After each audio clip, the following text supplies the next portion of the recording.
pale kileleni angekuepo labda JKT Tanzania, ningekwambia Tobi usio na wasiwasi, yule ni tembo juu ya mti. Au angekuwa yuko Azam pale, nikikwambia usio na wasiwasi, au wachelagi kuanguka. Au angekuepo Mashujaa, nikwambia usio na wasiwasi, hao hawana mwendo.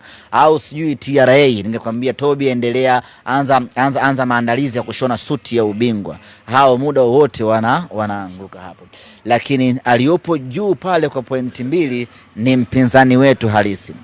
Lakini ana uzoefu mkubwa wa kukaa hapo juu. Maana yake ana uwezo wa kujishikilia kwa pointi 2 hizo mpaka tamati.